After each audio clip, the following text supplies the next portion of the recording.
హరి శ్రీనివాస. ఈరోజు శ్రావణ శుక్రవారం. ఇంతటి మంచి రోజు అందరికీ ఆ ఇంద్రకృత లక్ష్మీ స్తోత్రం గురించి చెప్పాలనుకుంటున్నాను. ఇది దేవి భాగవతంలో ఉంటుంది. దీని గురించి ఆ దేవి భాగవతంలో చెప్పడం జరిగింది.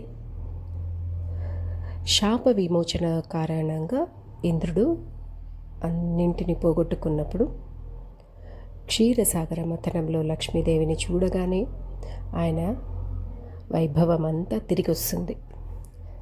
ఈ కథ ఇప్పుడు చెప్పుకుందాం. పూర్వము ఒకరోజు ఇంద్రుడు తన వాహనమైన ఐరావతం పైన స్వర్గానికి వెళ్తుండగా కొద్ది దూరం నుంచి దుర్వాసన మహర్షిని చూస్తాడు. అమరావతికి అధిపతి అయిన ఇంద్రుడికి గౌరవ సూచకంగా తన మెడలో ఉన్న దండని ఆయన సమర్పిస్తాడు. కానీ గర్వంతో కళ్ళు మూసుకుపోయిన ఇంద్రుడు ఆ దండని తీసుకుని కృతజ్ఞత అనేది లేకుండా తన ఐరావతానికి ఉన్న తొండానికి తగిలిస్తాడు. ఏనుగు తెలిసిందే కదండి, వాటి స్వభావానికి అనుగుణంగా జంతువులు ప్రవర్తిస్తూ ఉంటాయి.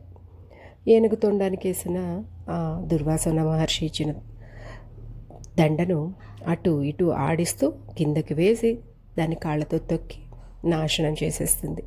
ఇదంతా చూసిన దుర్వాసన మహర్షికి చాలా కోపం వచ్చి, ఓ ఇంద్ర, మితిమీరిన గర్వం అహంకారంతో ప్రవర్తించావు నువ్వు. కాబట్టి ఈ గర్వానికి, నీ అహంకారానికి కారణమైనటువంటి భోగభాగ్యాలన్నీ నీ నుండి వెళ్ళిపోతాయి అని ఘోరమైన శాపాన్ని ఇచ్చేస్తాడనమాట. అప్పుడు ఇంద్రుడు తన కళ్ళకున్న ఆ అహంకారం తొలగి దుర్వాసన మునిని క్షమించమని ఎంతో వేడుకుంటాడు. కానీ దుర్వాసనుడు తన కోపం తగ్గినా కూడా, నువ్వు నేనిచ్చిన శాపాన్ని అనుభవించక తప్పదు. మునులు కోపంతో ఇచ్చిన శాపానికి తిరుగుండదు అని చెప్పేసి వెళ్ళిపోతారనమాట. అయితే ఆయన వెళ్తూ విష్ణుమూర్తి కృపతో నీకు పూర్వ వైభవం అనేది తిరిగి రావచ్చు అని చెప్పేసి వెళ్తాడు. అలా వెళ్ళిన తర్వాత ఇంద్రుడికి ఆ ముని శాపం యొక్క ప్రభావంతో బలి తన రాక్షసులతో అమరావతిపై దండెత్తుతాడనమాట. ఇంద్రుడిని అతని పరివారంతో పాటు స్వర్గం నుంచి బయటకు తరిమేస్తారు. అలా అజ్ఞాతంలోకి వెళ్ళిపోయిన ఇంద్రుడు తన గురువైన బృహస్పతి దగ్గరికి వెళ్ళి సలహా అడుగుతాడు. అప్పుడు బృహస్పతి దీనికి తగిన పరిష్కారం ఆ బ్రహ్మదేవుడే సూచించగలడు అని చెప్పగా, ఆయన మాట విన్న ఇంద్రుడు తన పరివారంతో ఆ బ్రహ్మదేవుడి దగ్గరికి వెళ్తారు. కానీ బ్రహ్మ కూడా ఈ విషయంలో నేను అశక్తుణ్ణి, నీకు సహాయం చేయగలిగిన వారు ఆ విష్ణుమూర్తి ఒక్కరే అని చెప్పగా, ఇంద్రాది దేవతలంతా విష్ణుమూర్తి సన్నిధికి చేరుకొని ఆయన్ని ప్రార్థిస్తారనమాట. ఈ ఉదంతాన్నంతా ఆ స్వామికి చెప్తారు. అప్పుడు ఆయన రాక్షసుల సహాయంతో పాల సముద్రాన్ని చిలికండి, అందులో నుంచి వెలువడే ఆ మహాలక్ష్మి ద్వారా నీకు పూర్వ వైభవం దొరుకుతుంది అని చెప్తారనమాట. ఈ మాటలు విన్న తర్వాత ఇంద్రాది దేవతలందరూ రాక్షసుల సహాయంతో ఆ పాల సముద్రాన్ని చిలకడాన్ని ప్రారంభిస్తారు. ఈ క్షీరసాగర మథనం నుండి అనేక రకాల జీవులు, వస్తువులు, హాలాహలం అన్నీ ఒక్కొక్కటిగా బయటపడుతూ ఉంటాయి. ఇంతలో అందులోంచి మహాసుందరమైనటువంటి కల్పవృక్షం బయటకు వచ్చిందనమాట. ఈ కల్పవృక్షంలో ఈ కల్పవృక్షం పువ్వులతో, పళ్ళతో నిండిపోయిందనమాట. ఈ కల్పవృక్షానికి ఉన్న విశిష్టత ఏంటంటే, ఆ పువ్వులు ఎవరైతే ధరిస్తారో వాళ్ళు దీర్ఘ సుమంగళులుగా ఉంటారనమాట. ఆ చెట్టు నుంచి వీచే గాలి పీలిస్తే సకల రోగాలు మాయమైపోతాయట. మరి అలాగే ఆ చెట్టులో పండే పండుని తింటే వారి కోరికలన్నీ తీరిపోతాయన్నమాట. మరి ఇది ఎవరి దగ్గరికి వెళితే ఆటోమేటిక్గా లక్ష్మీదేవి వారి వెంటే ఉంటుంది. కాబట్టి దీన్ని ఆ ఇంద్రుడికి ఇస్తారనమాట. తరువాత అప్సరసలు పుట్టారు. ఈ అప్సరసలందరూ ఆ ఇంద్రుని సభలో నర్తకిమణులు అయ్యారు.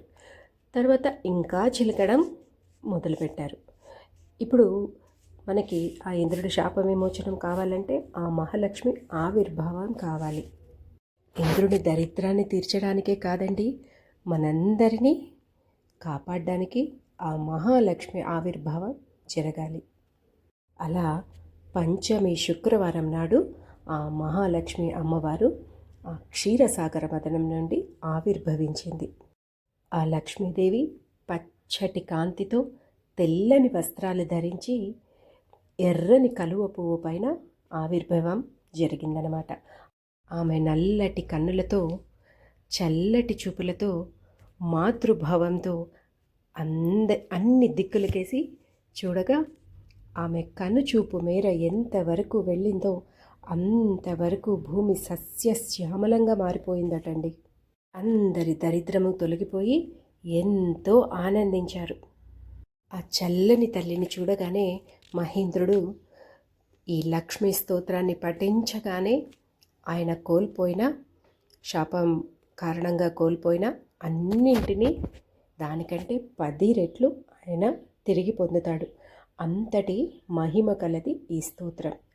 ఈ లక్ష్మీ స్తోత్రాన్ని ఈ శ్రావణ మాసంలో ఎవరైతే చదువుతారో సకల శుభాలు కలుగుతాయని అంటారు.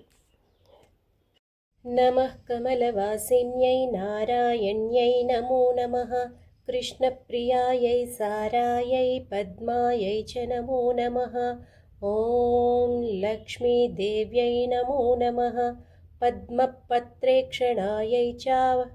హరే శ్రీనివాస.